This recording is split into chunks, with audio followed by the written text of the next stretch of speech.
The terrorist attack on the satirical magazine in Paris threatens to create deeper animosities between Europe's growing Muslim minority and a native population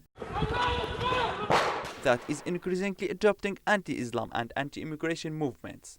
From France and Germany to Sweden and the United Kingdom, a backlash is spreading against Muslim immigrants, including tens of thousands of recent refugees from Syria's long civil war. In France, which has Western Europe's largest Muslim community, there have been 54 anti-Muslim incidents throughout France since the Charlie Hebdo attacks occurred. That includes 21 shootings at Islamic buildings and 33 reported threats. President Hollande stressed the unity of the French people, inviting the French to uphold their rooted nationalism.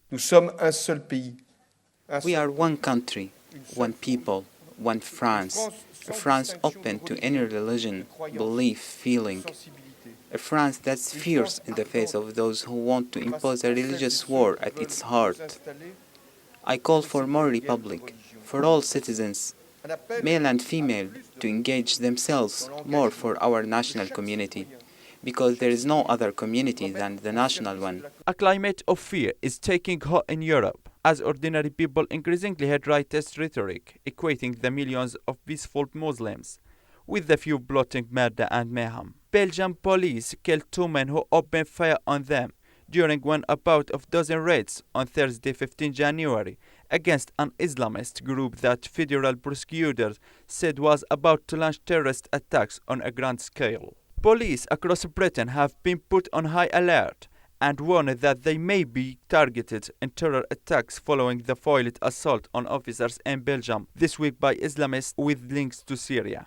Prime Minister David Cameron said that all are responsible for fighting extremism, indicating that it's a big mistake to attribute terrorism to only Muslims. It's absolutely right to write this letter, to say that we all have a responsibility to fight extremism. And anyone who reads this letter, and I've read the letter, will see that what he's saying is that British Muslims make a great contribution to our country, that what is happening in terms of extremist terror has nothing to do with the true religion of Islam. It's being perverted by a minority who have been radicalized. Some observers say that the West is responsible for the rise of Islamic extremism in Europe because they created and inflamed it. And they also see that the space in which ISIS could rise and gain influence was provided by Western forces, by the Western invasion of Iraq, and even by Western intervention in Syria. Ghadir Salman, MEC.